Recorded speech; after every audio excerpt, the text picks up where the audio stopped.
Hello मेरे प्यारे प्यारे सबसे न्यारे दोस्तों। तो इस वीडियो में हम पूरी इकोलॉजी का फास्टेस्ट वन शॉट रिवीजन करने वाले हैं। बिल्कुल एक भी सेकंड का टाइम वेस्ट नहीं करेंगे। तो सबसे पहला अपना चैप्टर है बायोडाइवर्सिटी एंड इट्स कंजर्वेशन। आप चाहो तो वीडियो को लाइक भी कर सकते हो। तो स्टार्ट करते हैं। सबसे पहले देखो, बायोडाइवर्सिटी जो टर्म थी वो किसने पॉपुलराइज की थी? एडवर्ड विल्सन ने पॉपुलराइज की थी। एनसीईआरटी में ये बात लिखी गई है। नेक्स्ट देखो, स्पीशीज का नंबर अपने को ये याद रखना पड़ेगा। एनसीईआरटी में दिया हुआ है बीटल्स का 3 लाख, फिशेस का 28,000, एंड्स का 20,000 और ऑर्किड्स का 20,000। अब टोटल स्पीशीज की बात कर ली जाए तो IUCN के मुताबिक, अब IUCN की फुल फॉर्म क्या होती है भाई? IUCN की फुल फॉर्म होती है international union for conservation of nature and natural resources. तो IUCN के मुताबिक टोटल स्पीशी का नंबर है 1.5 मिलियन। बट एक साइंटिस्ट थे जिनका नाम था रॉबर्ट में, उन्होंने बोला कि भाई 7 मिलियन टोटल स्पीशी हैं, अभी डिस्कवर नहीं हुई है, इसीलिए अपने को 1.5 मिलियन दिख रही हैं।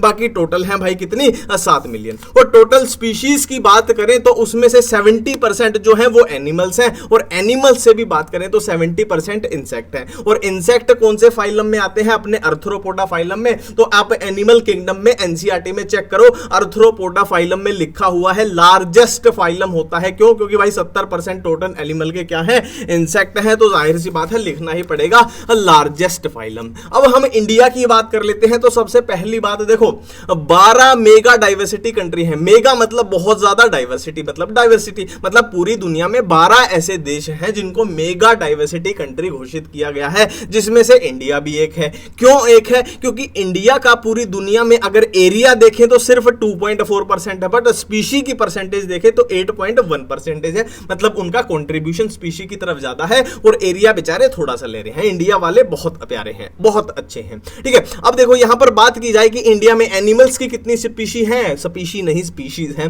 तो 90,000, और लगभग उसके आधी प्लांट्स की 45,000 लगभग है ना, उसके आधी लिखा हुआ है। और इंडिया में राइस और मैंगो की बात की जाए तो राइस की कितनी वैरायटी है? 50,000 वैरायटी है। और मैंगो की कितनी स्ट्रेन है? 1000 तक स्ट्रेन है। ठीक है, अब ये भाई देखो एनसीईआरटी के ही डायग्राम है जो मैंने बनाए हैं, कि इसमें परसेंटेज दिखाई हुई है। ये इनवर्टिब्रेट का है कि भाई कौन कितना होता है। ये डायरेक्ट अपने एग्जाम में पूछा जा सकता है, डायरेक्ट इसी तरीके से। ये इनवर्टिब्रेट्स का है जिसमें इंसेक्ट है, मोलस्का, क्रस्टेशियन, ये अदर एनिमल। वर्टिब्रेट में बात करें तो सबसे ज्यादा फिश है, फिर क्या है? MBRA mammal, bird, reptile, amphibian. Plant की बात करें तो इधर फंजाई, इधर एंजियोस्पर्म, और इधर मॉस, इधर फर्न्स, इधर एल्गी, इधर लाइकन। ये आपको याद होना ही चाहिए, डायरेक्ट अपने एग्जाम में है ना डायग्राम बेस्ड क्वेश्चन आ जाएगा। ठीक है, अब नेक्स्ट बात करें तो जो भी डाइवर्सिटी है ना उसको 3 लेवल पे पढ़ा गया है, कि जेनेटिक लेवल पे, स्पीशी लेवल पे और इकोलॉजिकल लेवल पे। अब अपनी एनसीईआरटी में क्या क्या दिया हुआ है देखो। जेनेटिक डाइवर्सिटी में क्या क्या दिया हुआ है कि प्लांट है जो हिमालय में पाया जाता है, जिसका नाम है राउवोल्फिया वोमिटेरिया। अब वो क्या केमिकल प्रोड्यूस करता है? रेजरपाइन। अब बोला क्या गया है कि हिमालय में डिफरेंट जगह पे जहां पे है ना, तो उसका जो केमिकल है उसकी कंसंट्रेशन में, उसकी पोटेंसी में डिफरेंट जगह पे फर्क आ रहा है। फॉर एग्जांपल वो प्लांट शिमला में है तो अलग टाइप का होगा, और आगे जाके मनाली में है कहीं तो उसकी है ना कंसंट्रेशन और पोटेंसी उस केमिकल की अलग अलग होगी। और ये बात हम कर ही चुके हैं। राइस की इंडिया में कितनी? 50,000 स्ट्रेन है। मैंगो की कितनी है? 1000 वैरायटी है। ठीक है, अब नेक्स्ट बात करें स्पीशी लेवल पे। एनसीईआरटी में क्या बोला गया है कि वेस्टर्न घाट जैसी जगह पे अम्फीबिया की ज्यादा स्पीशी डाइवर्सिटी है ईस्टर्न घाट के कंपैरिजन में। इकोलॉजिकल डाइवर्सिटी में क्या बोला गया है कि इंडिया जैसी कंट्री में ज्यादा डाइवर्सिटी है नॉर्वे जैसी कंट्री से। देखो अब इंडिया में सब कुछ पाया जाता है, डेजर्ट भी, रेन फॉरेस्ट भी, मैनग्रोव्स भी, कोरल रीफ भी, वेटलैंड भी, अल्पाइन मीडो, ये सब पाया जाता है। तो जाहिर सी बात है अलग अलग मौसम है, अलग अलग है ना इकोसिस्टम है, तो अलग अलग वहां पर स्पीशीज होंगी। ठीक है, अब नेक्स्ट बात करते हैं पैटर्न्स ऑफ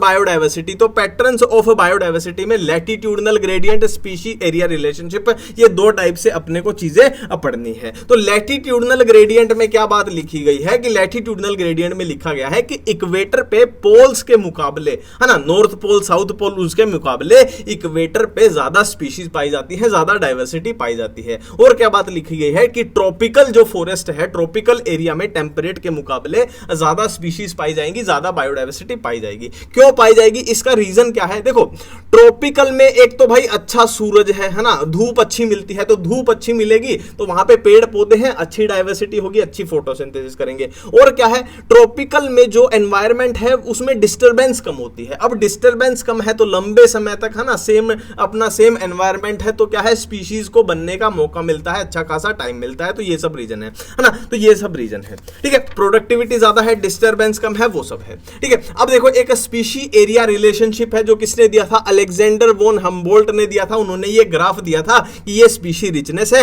ये एरिया है, कि जैसे जैसे आप एरिया बड़ा करते जाओगे, एरिया बढ़ाते जाओगे, स्पीशी रिचनेस बढ़ती जाएगी, बढ़ती जाएगी, बढ़ती जाएगी, पर एक पॉइंट ऐसा आ जाएगा, अब आप कितना भी एरिया बढ़ा लो अब नहीं बढ़ सकती, अब लिमिट आ गई है। तो ये ग्राफ कैसा है? Rectangular hyperbola. डायरेक्ट क्वेश्चन आ जाएगा कि अलेक्जेंडर वोन हम्बोल्ट का जो स्पीशी एरिया रिलेशनशिप वाला ग्राफ था वो कैसा था? रेक्टेंगुलर हाइपरबोला था। ठीक है, अब इस ग्राफ में ये एस क्या है भाई? स्पीशी रिचनेस है, ए क्या है? एरिया है, जेड क्या है? स्लोप है, सी क्या है भाई? इंटरसेप्ट है। ठीक है, अब जेड की स्लोप पे क्वेश्चन बनते हैं कि जेड की जो स्लोप है उसकी वैल्यू क्या क्या हो सकती है। तो नॉर्मल एरिया की बात करें तो 0.1 to 0.2 स्लोप की वैल्यू हो सकती है, बट वेरी लार्ज एरिया की बात करें, जैसे कि पूरे ही कॉन्टिनेंट की बात कर रहे हैं, कि पूरे ऑस्ट्रेलिया की बात कर रहे हैं, तो उसकी वैल्यू थोड़ी बढ़ जाती है, 0.6 से 1.2 हो सकती है। ठीक है, अब देखो कोई अगर ये बात बोल दे कि ज्यादा स्पीशी होंगी तो ज्यादा स्टेबिलिटी होगी, है ना। फॉर एग्जांपल किसी देश में ज्यादा स्पीशी है तो उसमें ज्यादा स्टेबिलिटी होगी। उसका रीजन क्या है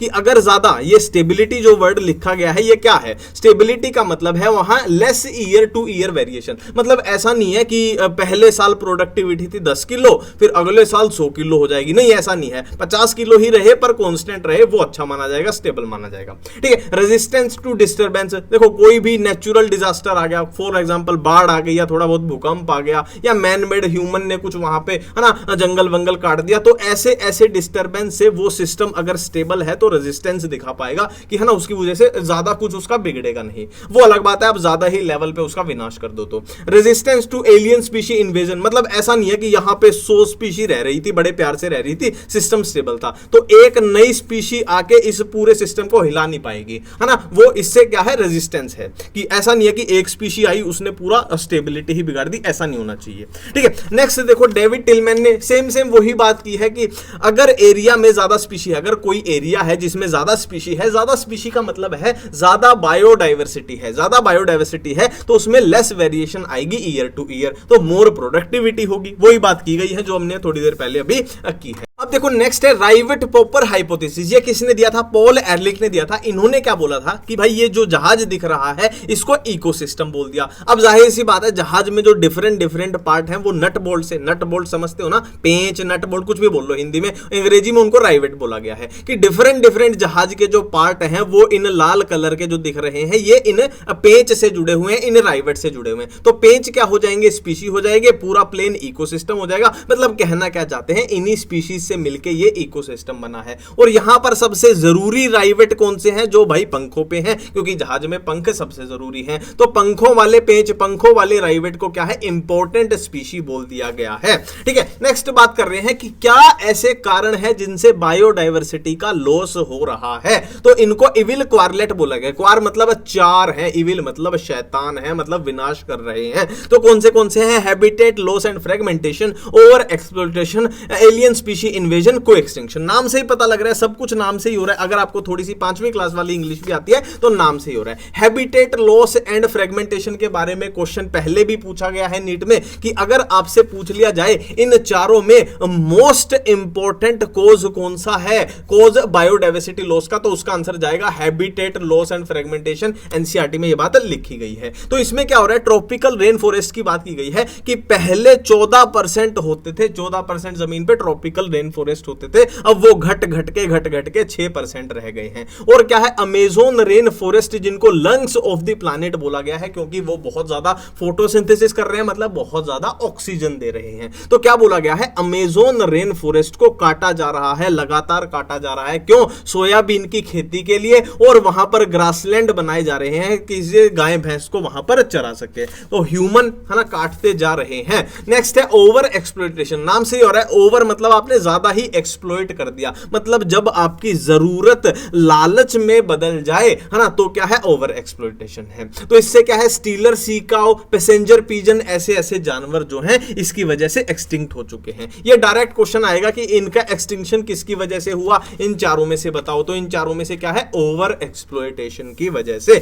नेक्स्ट हम बात कर रहे हैं एलियन स्पीशी इन्वेजन। एलियन मतलब कोई बाहर से आ गया है और जो नेचुरली वहां रहता था उसको उसने खत्म कर दिया है। तो क्या क्या अपनी एनसीईआरटी में दिया गया है, देखो ये चीजें एक्सटिंक्ट हो चुकी हैं, किसकी वजह से, इनकी वजह से। तो एलियन स्पीशी कौन सी है, ये वाली है, जो वहां पहले से रहती थी वो ये वाली थी, इनकी वजह से वो एक्सटिंक्ट हो गई। कि 200 स्पीशी ऑफ चिचलिड, किकलिड, चिचलिड कुछ भी बोल लो भाई, नाइल पर्च के इंट्रोडक्शन की वजह से वहां पे वो क्या है, एक्सटिंक्ट हो चुकी है। इंडिजीनियस कैटफिश थी, आपने बाहर से अफ्रीकन कैटफिश डाल दी तो उसने उसको, है ना, काम तमाम कर दिया। नेटिव स्पीशी ऑफ प्लांट जैसे carrot grass, parthenium, lantana, water hyacinth, ये जहां भी आएंगे जहां पर वो नेचुरली, है ना, वहां पे नेटिव प्लांट होते थे, उनकी ऐसी तैसी कर देंगे। ठीक है, तो ये एलियन स्पीशी वाला हो गया। अब बात करते हैं को एक्सटिंक्शन। को एक्सटिंक्शन, को मतलब साथ में, मतलब भाई तेरे बिना नहीं जी पाऊंगा सजना, मतलब सजना जी चले गए तो मैं भी चला जाऊंगा। मतलब भाई देखो, फिश है, फिश के ऊपर ओब्लिगेटरी पैरासाइट, ओब्लिगेटरी मतलब उसके बिना जी ही नहीं सकता। ओब्लिगेट का मतलब ही ये होता है कि उसके बिना जी नहीं पाएगा। अब किसी फिश के ऊपर एक पैरासाइट रहता था और वो ओब्लिगेटरी था, मतलब इसी फिश के ऊपर जिंदा रह सकता है। अब ये फिश अगर एक्सटिंक्ट हो जाएगी तो जाहिर सी बात है उसके ऊपर डिपेंड रहने वाला पैरासाइट भी एक्सटिंक्ट हो जाएगा, तेरे बिना मैं नहीं जी पाऊंगा सजना। प्लांट पॉलिनेटर म्यूचुअलिज्म में भी इसका एग्जांपल अपने को दिखाई पड़ता है। अब देखो ये कुछ बातें बताई गई हैं कि अगले 100 साल में लगभग आधी स्पीशी जो है वाइप आउट हो जाएगी, ये दावा किया जा रहा है। 5 मास एक्सटिंक्शन हो चुके हैं, छठा जो है, 6th जो है वो प्रोग्रेस में चल रहा है। और मजे की बात क्या है, मजे की नहीं है वैसे, बहुत दुख भरी बात है कि जो ये एक्सटिंक्शन चल रहा है ना स्पीशीज का, ये पहले से 100 से 1000 गुना टाइम फास्टर तेजी से चल रहा है। मतलब भाई समझ रहे हो ना आप, समझ रहे हो।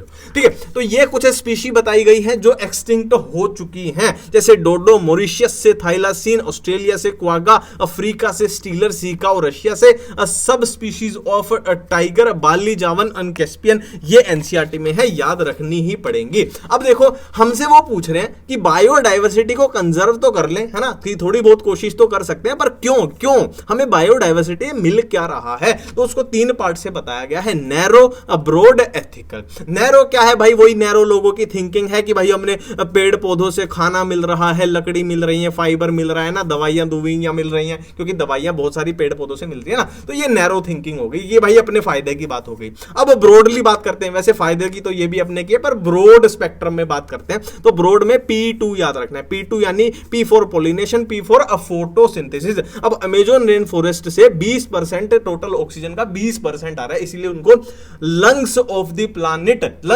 प्लैनेट बोला गया है। ठीक है, एथिकल में वही बातें आगे स्पिरिचुअल वाली कि भाई हमारी जो जनरेशन आएगी, फॉर एग्जांपल मेरी अगर शादी हुई तो मेरे बच्चे होंगे पैदा, है ना, बच्चे होंगे तो भाई उनको भी सांस लेना है, तो ऑक्सीजन उनको भी चाहिए। अब उनके भी आगे जाके बच्चे होंगे तो उनको भी तो सांस लेना है, उनको भी ऑक्सीजन, पानी सब कुछ चाहिए।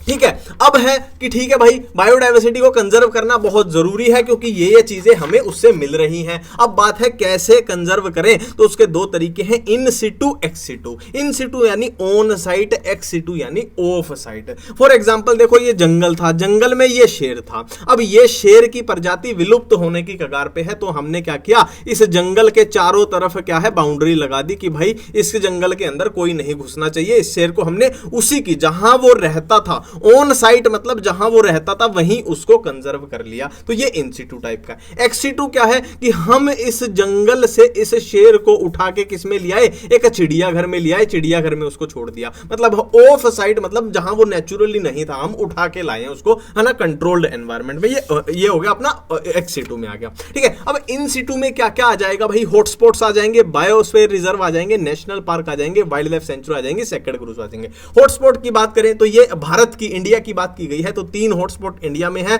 14 बायोस्फीयर रिजर्व इंडिया में है, 90 national park, 448 wild life sanctuary. अब ये हॉटस्पॉट जो है ना ये बहुत खास होते हैं। ये क्यों खास होते हैं? देखो पहले तो नंबर की बात कर लेते हैं। पूरी दुनिया में पहले 25 हॉटस्पॉट होते थे, अब बढ़ के कितने हो गए हैं? 34 हो गए हैं। इंडिया में टोटल 3 हैं। ठीक है, अब देखो हॉटस्पॉट की खास बात क्या है? एक तो स्पीशीज रिचनेस है ना, यहां पे बायोडाइवर्सिटी बहुत ज्यादा है और यहां पे एंडेमिज्म बहुत ज्यादा है, मतलब ऐसी स्पीशी जो वहीं पे पाई जाएगी। फॉर एग्जांपल शेर है तो वहीं पे पाया जाता है और कहीं नहीं पाया जाता ना, हाई एंडेमिज्म है। ठीक है, तो एरिया सिर्फ ये 2% घेर रहे हैं अर्थ का, है ना। यहां पर क्या बात बताई गई है वही जैसे इंडिया की बात की ना, इंडिया एरिया बहुत कम ले रहा है जबकि उसकी स्पीशी परसेंटेज बहुत ज्यादा है, तो वैसी ही इनके साथ बात है। तो क्या बोला गया है कि अगर हॉटस्पॉट को प्रोटेक्ट कर लिया जाता है तो ये ऑनगोइंग जो मास एक्सटिंक्शन है ना, जो इतनी तेजी से हो रहा है, 30% उसको है ना घटाया, कम किया जा सकता है।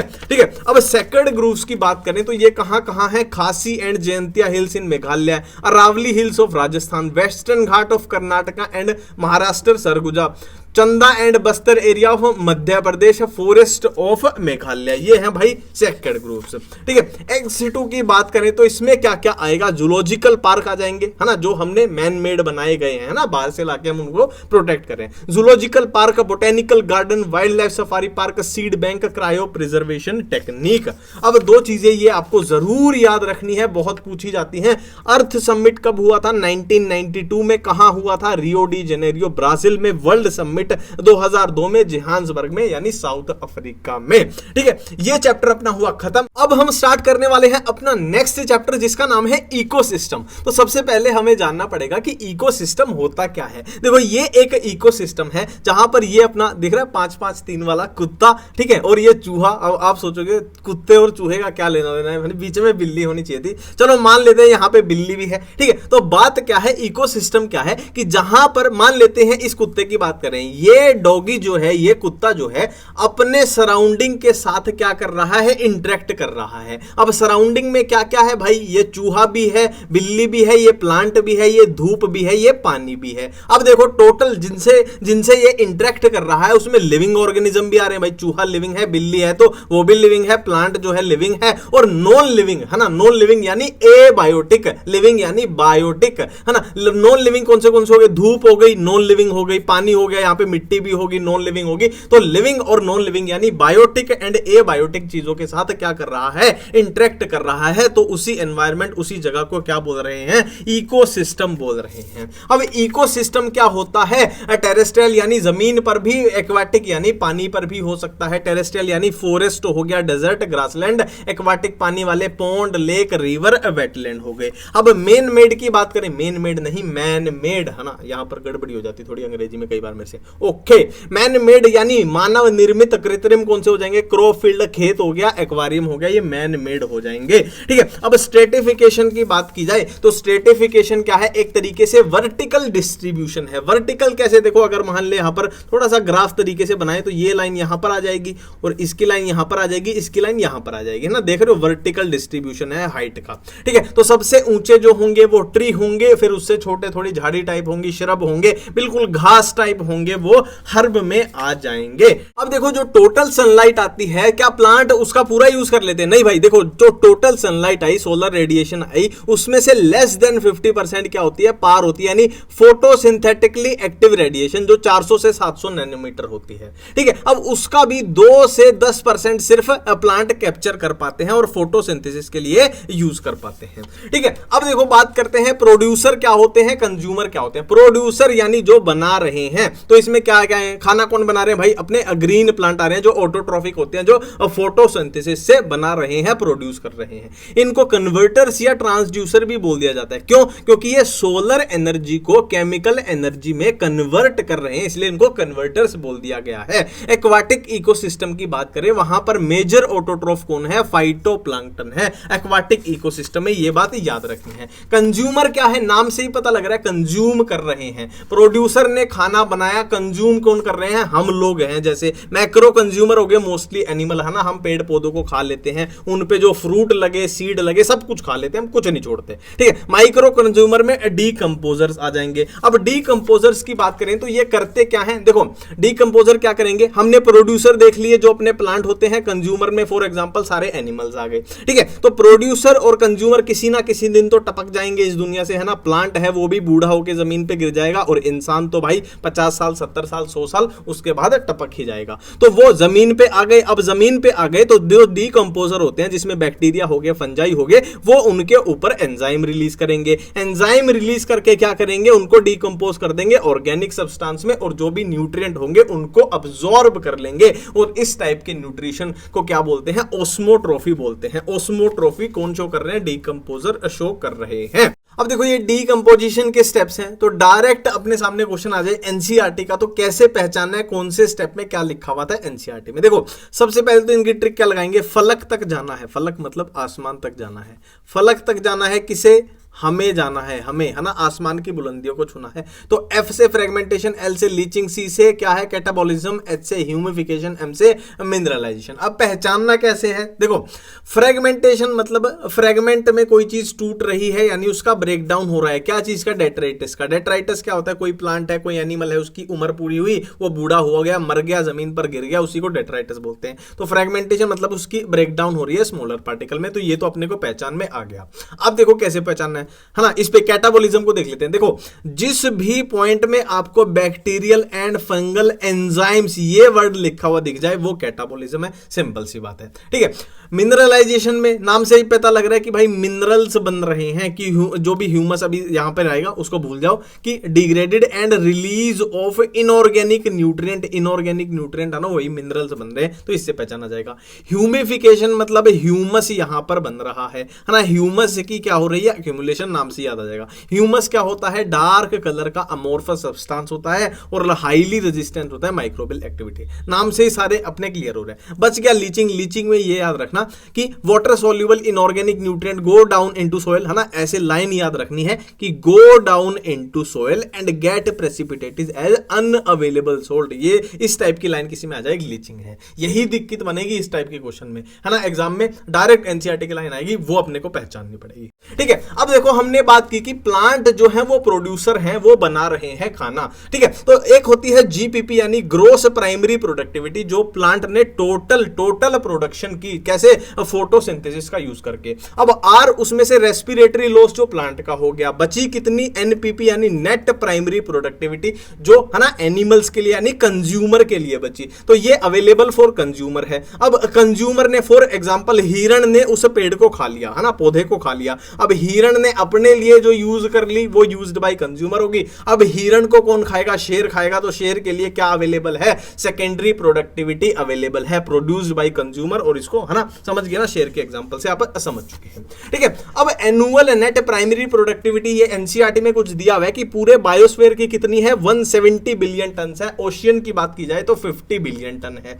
70% एरिया ओशियन घेर रहे हैं, बट उनकी प्रोडक्टिविटी इतनी सी है, सिर्फ 50 है, ठीक है। अब देखो फूड चेन की बात की जाए तो कुछ इस तरीके से चलता है, आपको भी पता है वही है ना। पेड़ पौधे को हिरण खाएगा, हिरण को शेर खाएगा, और वो सब, है ना, ये आपको पता ही है कि प्राइमरी प्रोड्यूसर, फिर प्राइमरी कंज्यूमर, फिर सेकेंडरी कंज्यूमर, फिर टर्शियरी कंज्यूमर, जनरली इतने पे खत्म हो जाती है। तो ये ट्रॉफिक लेवल है भाई। जैसे प्लांट को हर्बीवोर ने खाया, हर्बीवोर को कार्निवोर ने खाया, कार्निवोर को टॉप कार्निवोर ने खाया, है ना। ये ट्रॉफिक लेवल है, T1 T2 T3 T4 और ये सब, ठीक है। अब फूड चेन की कैरेक्टरिस्टिक बताई है कि भाई यूनिडायरेक्शनल फ्लो ऑफ एनर्जी है, मतलब एनर्जी का फ्लो इस डायरेक्शन से सिर्फ इस डायरेक्शन की तरफ है, ऐसे नहीं है, यूनिडायरेक्शनल फ्लो है। Shorter food chain, greater energy. देखो यहां से यहां सिर्फ 10% एनर्जी का ट्रांसफर होता है, यहां से यहां सिर्फ 10%, यहां से यहां सिर्फ 10%। तो क्या मैं बोल सकता हूं जितनी लंबी ये चेन होती जाएगी, है ना, 10% होता जा रहा है, तो देख लो कितनी कम एनर्जी होती जा रही है। तो जितनी छोटी चेन होगी एनर्जी ट्रांसफर उतना ज्यादा होगा, वही बातें लिखी गई है। Greater energy, shorter food chain, 10% energy की हमने बात कर ली। डीकंपोजर को इसमें इंक्लूड किया ही नहीं जाता है, क्योंकि भाई उनका नंबर इतना ज्यादा हो जाता है कि, है ना, बेहिसाब काम हो जाएगा। अब फूड वेब क्या होता है? वेब मतलब होता है जाल, मतलब जो भी फूड चेन बन रही है वो आपस में ऐसे लिपटी जाल की तरह पड़ी हुई है, वो फूड वेब हुई। अब जाल जितना कॉम्प्लेक्स होगा उतना ही परमानेंट, उतना ही स्टेबल होगा। ठीक है, जाल का तो जितना ज्यादा कॉम्प्लेक्स हो उतनी अच्छी बात है। पिरामिड्स की बात करने वाले हैं। पिरामिड्स की मैं एनसीईआरटी के पिरामिड्स की मैं सिंपल सी ट्रिक बताता हूं। अगर खाली ये वाला पिरामिड ऑफ बायोमास कहां पे? एक्वाटिक इकोसिस्टम में। खाली इसको छोड़ दें अगर, तो सारे कैसे हैं? बिल्कुल सीधे हैं, सारे अपराइट हैं। ये भी अपराइट है, ये भी अपराइट है। मैंने बोला ये एक एक्सेप्शन है, ये क्या है? इन्वर्टेड है, उल्टा है, और ये भी अपराइट है। अब देखो दो चीजें आती हैं, स्टैंडिंग क्रोप, स्टैंडिंग स्टेट। इसमें कंफ्यूजन हो जाती है अपने को। देखो स्टैंडिंग क्रोप क्या होती है कि ईच ट्रॉपिकल लेवल पे जो लिविंग मटेरियल है टोटल, उसका मास कितना है, वो है स्टैंडिंग क्रोप। ठीक है, स्टैंडिंग स्टेट क्या होती है कि न्यूट्रिएंट कितने हैं, कि पर्टिकुलर गिवन टाइम पे पर्टिकुलर एरिया में जो भी मटेरियल है, जो भी सॉइल है, मिट्टी में न्यूट्रिएंट कितने हैं, जैसे कि carbon, nitrogen, phosphorus, calcium, nutrient कितने पाए जा रहे हैं, ऐसे याद रखना। क्रोप मतलब खेती, तो खेती में हम न्यूट्रिएंट तो देखते ही नहीं है ना, खेत में जाते हैं जब हम, क्या है, गेहूं, चावल और लिविंग मटेरियल का टोटल मास ही देखते हैं, तो ऐसे इसको याद रखना। तो ये चैप्टर अपना हो गया। अब प्रवेश करते हैं नेक्स्ट चैप्टर में। अब हम स्टार्ट करने वाले हैं अपना आखिरी चैप्टर, जिसका नाम है ऑर्गेनिज्म एंड पॉपुलेशन। तो सबसे पहले अपने को यहां पर इकोलॉजी की डेफिनेशन देखनी पड़ेगी। तो डेफिनेशन कुछ नहीं है, देखो हमने कैसे किया था कि एक ऑर्गेनिज्म जैसे कि कुत्ता बाकी के ऑर्गेनिज्म के साथ, बिल्ली के साथ, चूहे के साथ कैसे इंटरेक्ट कर रहा है, और वहां पर एबायोटिक जो चीजें हैं, सनलाइट है, पानी है, मिट्टी है, उनके साथ कैसे इंटरेक्ट कर रहा है ना, उसी की स्टडी को क्या बोल दिया जाता है? इकोलॉजी बोल दिया जाता है। यह अपने को जरूर देखना चाहिए। यहां पर देखो, यहां पर क्या है? एनुअल प्रेसिपिटेशन, बारिश की बात की गई है, और यहां पर टेम्परेचर की बात की गई है। तो इसमें कुछ नहीं, अगर आप कॉमन सेंस लगा लोगे ना तो भी ये आपका बन जाएगा। देखो सबसे कम टेम्परेचर कहां पर है? आर्कटिक एंड अल्पाइन टुंड्रा, जहां पे बर्फ होती है। अपने को पता है आर्कटिक रीजन में क्या होती है? बर्फ होती है, तो -10 पे हो जाएगा। डेजर्ट देखो ये क्या होता है? रेगिस्तान, तो रेगिस्तान में सबसे कम बारिश होती है। देखो कितनी कम बारिश यहां पर हो रही है, सीधी सी बात है। और देखो ट्रॉपिकल फॉरेस्ट में देखो टेम्परेचर भी ठीक ठाक है, और बारिश भी देखो सबसे ज्यादा हो रही है, सबसे ज्यादा प्रोडक्टिविटी भी होती है। तो ट्रॉपिकल वाले में सबसे ज्यादा बारिश हो रही है। और देखो कोनीफेरस, ऐसे थोड़ा सा लॉजिक लगा लेना। कोनीफेरस कहां पे? जैसे पहाड़ों में जो पेड़ पाए जाते हैं वो कोनीफेरस टाइप के होते हैं। तो पहाड़ों में टेम्परेचर क्या रहेगा? कम रहेगा। देखो 0 डिग्री तक जा रहा है। तो ऐसे थोड़ा सा लॉजिक लगा के इस पूरे को हम याद कर सकते हैं। ठीक है, नेक्स्ट बात करते हैं कि मेजर एबायोटिक फैक्टर कौन से होते हैं। हमने देखे थे ना, धूप थी, मिट्टी थी, पानी थी, वही सब है। तो कौन से हैं? टेम्परेचर है, वाटर है, लाइट है, सोयल है।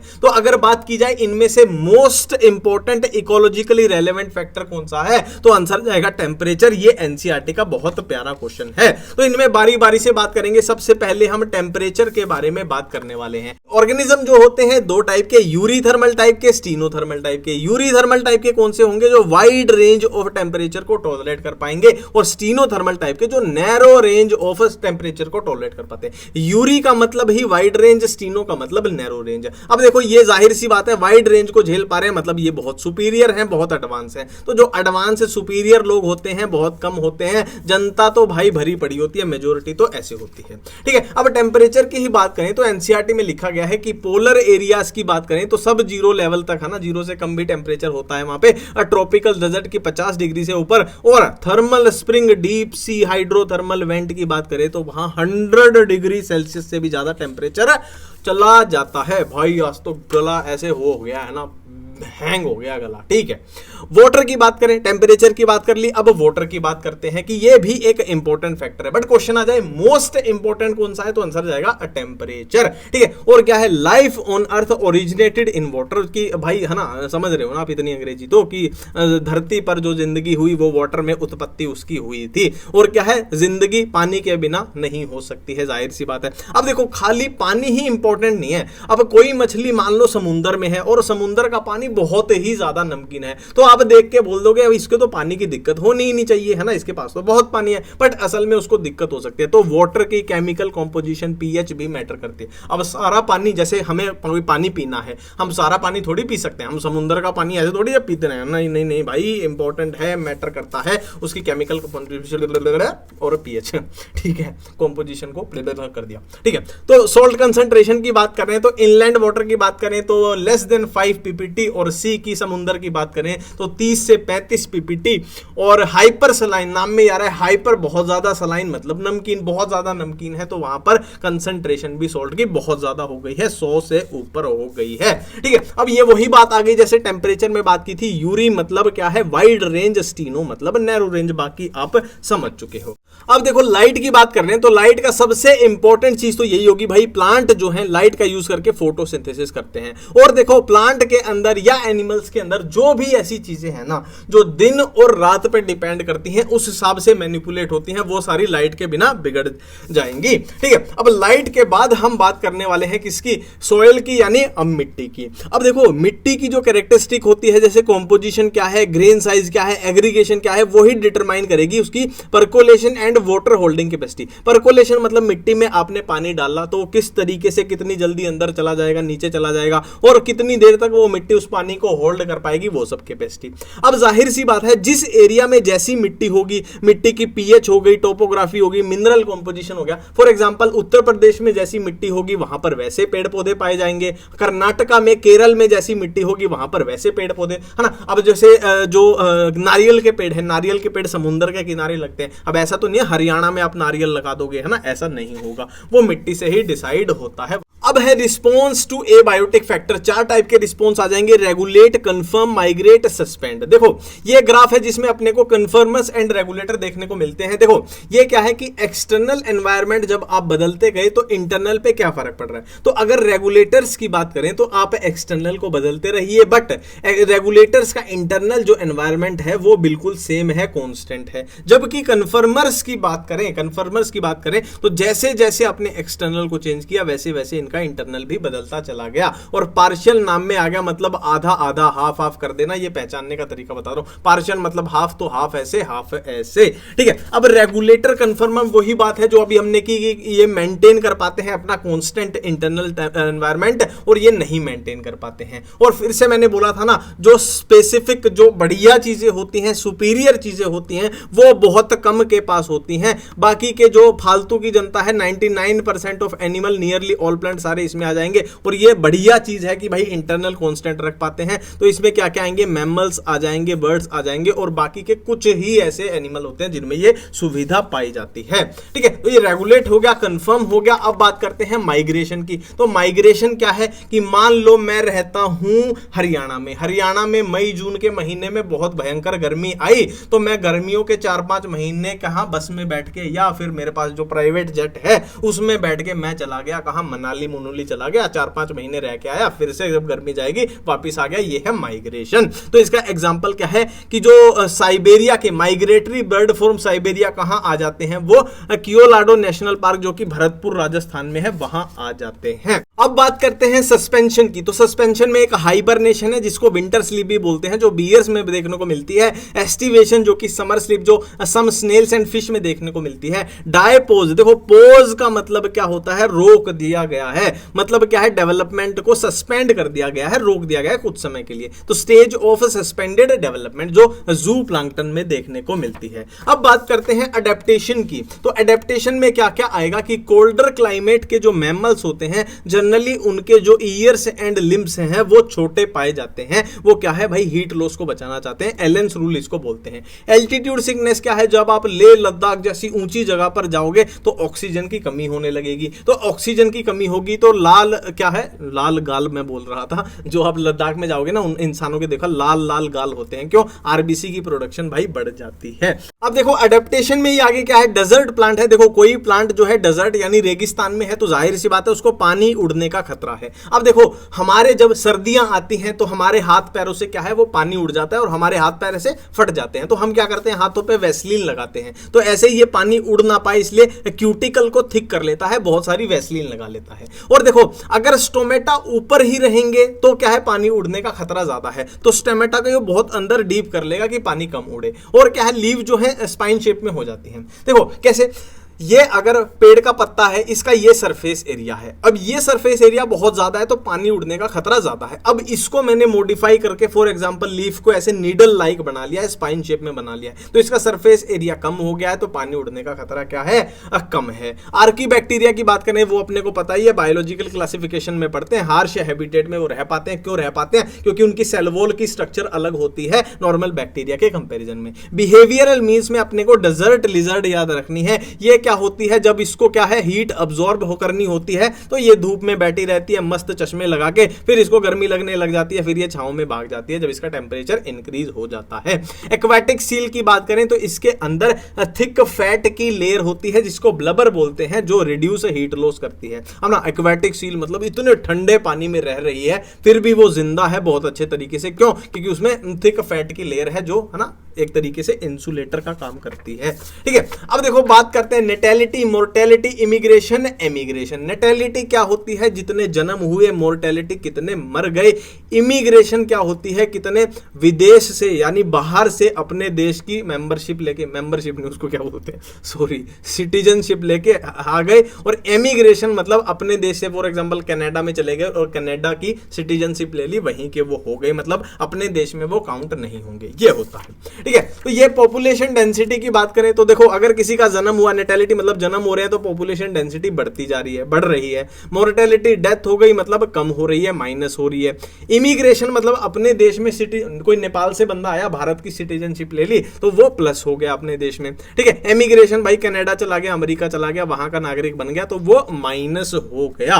ठीक है, अब देखो ये अपने को ह्यूमन पॉपुलेशन का एज पिरामिड, ये बहुत बार पूछ लिया जाता है, तो इसकी ट्रिक मैं आपको बता रहा हूं। देखो नाम से ही पता लग रहा है, एक्सपेंडिंग मतलब जिसने सबसे ज्यादा एक्सपेंड, ये ऐसे याद रखो, ये पत्थर हैं, ये पत्थर हैं, ईंटें हैं। ठीक है, तो जिसका पत्थर सबसे ज्यादा एक्सपेंड कर रहा है, पहचानने का तरीका एक्सपेंडिंग। स्टेबल देखो कहीं पर भी आपको दो पत्थर सेम साइज के नहीं मिल रहे, और यहां पर देखो दो पत्थर सेम साइज के मिल रहे हैं। दो पत्थर सेम साइज के हो जाएंगे मतलब एक्स्ट्रा स्टेबिलिटी प्रोवाइड करा रहे हैं, तो ये स्टेबल हो जाएगी। डिक्लाइनिंग मतलब देखो बीच वाले पत्थर को पकड़ लो, ये इस डायरेक्शन में भी डिक्लाइन हो रही है, इस डायरेक्शन में भी डिक्लाइन हो रही है। ये था पहचानने का तरीका।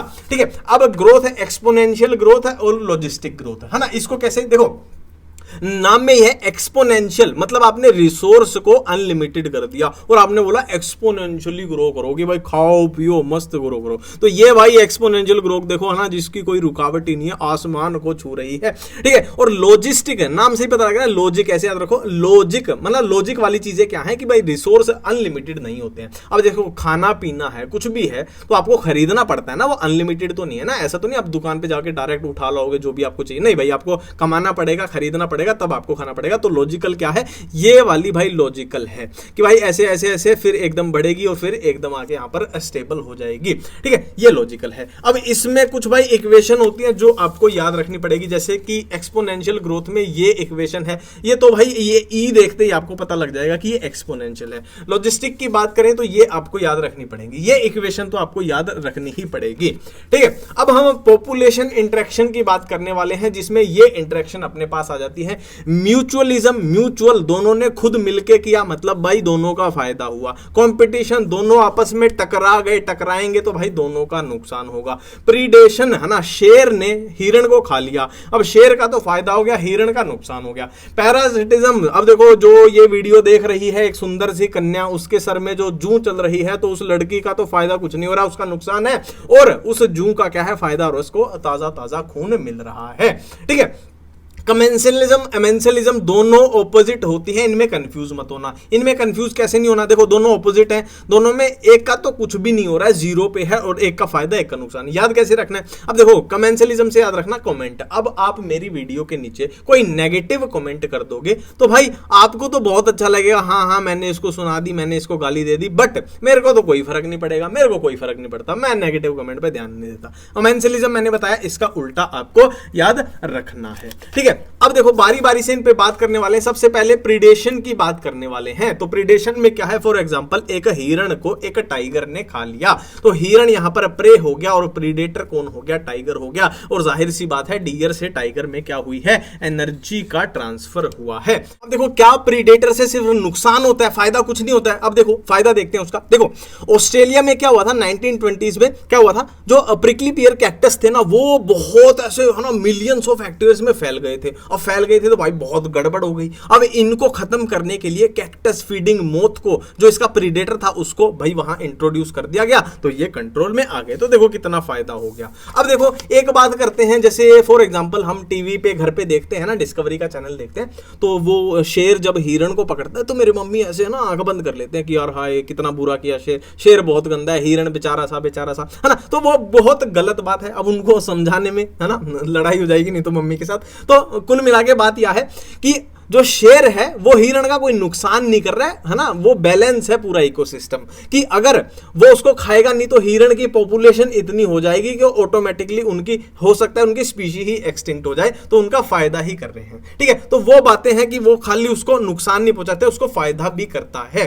ठीक है, तो यही बात की गई है। Predator also help in maintaining species diversity in a community in a rocky intertidal community of American Pacific coast. The starfish Pisaster is an important predator. तो मतलब क्या है कि ये इंपॉर्टेंट प्रीडेटर थी, तो जब इसको रिमूव किया गया, इसको वहां से निकाल दिया गया, तो इसके साथ साथ 10 स्पीशी और एक्सटिंक्ट हो जाएगी। मतलब कहने को तो ये प्रीडेटर थी है ना, गंदी चीज थी ना, दूसरों को खा रही थी, पर इसको जब निकाला गया तो इसके साथ साथ 10 स्पीशी का भी काम तमाम हो गया।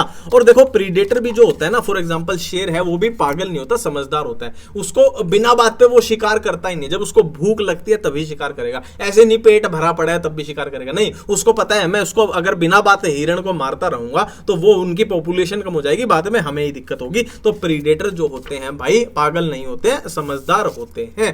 ठीक है, एनिमल डिफेंस की बात कर रहे हैं कि अगर किसी एनिमल को प्रीडेटर से खतरा है तो वो अपने डिफेंस में क्या क्या करता है, कैमोफ्लेज कर लेगा। फॉर एग्जांपल फ्रॉग है या गिरगिट आपने देखा होगा है ना, किसी शिकार से बचने के लिए वो अपना कलर बैकग्राउंड से मैच कर लेते हैं, अपना चेंज कर लेते हैं कलर। ठीक है, मोनार्क बटरफ्लाई है तो इसने क्या किया, अपने अंदर ऐसा केमिकल बनाया कि उससे ये इतनी बेस्वाद हो गई, डिसटेस्टफुल हो गई। इसने बोला मैं अपना टेस्ट इतना गंदा कर लूंगी कि जो मेरे को खाएगा ना वो ऐसे थूक के जाएगा कि छोड़ यार इसको क्या ही खाना, इससे अच्छा तो भूखे ही मर लेंगे है ना। तो इतना गंदा खुद का टेस्ट कर लिया। तो बचने की टेक्निक है इसकी है ना, बहुत चाणी है। ठीक है, तो जैसे करेले ने किया ना, ठीक है, नहीं वैसे करेले मेरे को पसंद है, कोई दिक्कत नहीं। ठीक है, प्लांट डिफेंस की बात करें तो प्लांट क्या क्या कर सकते हैं, तो प्लांट भाई अपने अंदर कांटे लगा लेंगे, उससे बच सकते हैं। कैलोट्रोपिस जैसे अपने अंदर हाईली पॉइजनस कार्डियक ग्लाइकोसाइड, अपने अंदर पॉइजनस केमिकल बना लिया कि भाई मेरे अंदर जहर है, दम है तो खा के दिखाओ, उस तरीके की चीज इसने कर दी। हाँ, एक तरीके से बटरफ्लाई तो स्वाद में ही बेकार थी, इसने तो जहर ही बना दिया।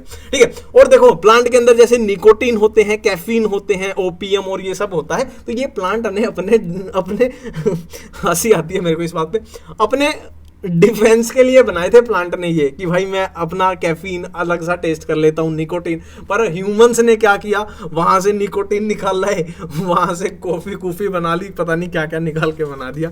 तो बड़े भाई ह्यूमन जो हैं बड़े खतरनाक हैं। ठीक है, कंपटीशन की बात करें तो देखो ये जो भी लिखा हुआ है ना, ये पढ़ो मत, मेरी बातें सुनो आप।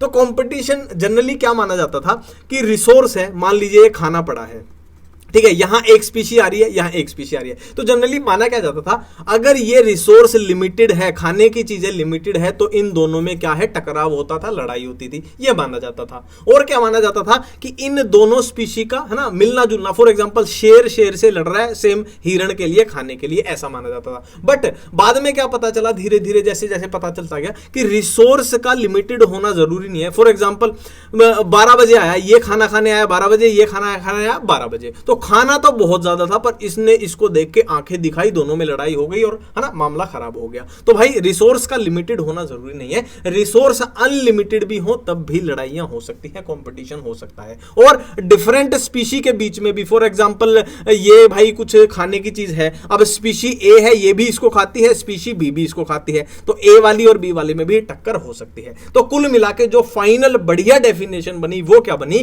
कि एक स्पीशी के प्रेजेंस टर्म्स में दूसरे स्पीशी का जो खाना है वो अफेक्ट हो रहा है ना, जो उसका खाना है वो अफेक्ट हो रहा है ना, तो इसको बोल दिया जाता है क्या, कंपटीशन बोल दिया जाता है। अब देखो एक प्रिंसिपल होता है गोज कॉम्पिटिटिव एक्सक्लूजन प्रिंसिपल। इसमें क्या है, देखो कॉम्पिटिटिव मतलब कॉम्पिटिशन हुआ, एक्सक्लूजन मतलब एक्सक्लूड कर दिया है, मतलब कॉम्पिटिशन यानी लड़ाई के अंदर सुपीरियर वाली स्पीशी ने इंफीरियर वाली को एक्सक्लूड कर दिया है। जैसे कि देखो एबिंगडन टोर्टोइस को गोट ने एक्सक्लूड एक्सटिंक्ट कर दिया क्योंकि बकरियों ने सारा खाना खा लिया और वो कछुए बेचारे तड़पते तड़पते टपक गए, ठीक है। और देखो सुपीरियर बार्नेकल बैलेनस है ना, सुपीरियर है तो इन्होंने इंफीरियर वाली को जो कि कौन सी थी, कैथेमेलिस थी, उनको एक्सक्लूड कर दिया। अब देखो एक बात की गई है रिसोर्स पार्टीशनिंग की, है ना, इसमें क्या है, MacArthur show 5 species of warblers. इसमें क्या बताया गया है, देखो अगर सारी ही पांच लोग जहां पर खाना खा रहे थे, फॉर एग्जांपल पांचों के 5 लोग 10 बजे पहुंच गए, अब 5 लोग 10 बजे पहुंच गए तो सारों में लड़ाई हो जाएगी, तो क्या किया, एक 10 बजे खा लेगा, एक 11 बजे, एक 12 बजे, है ना, एक 1 बजे,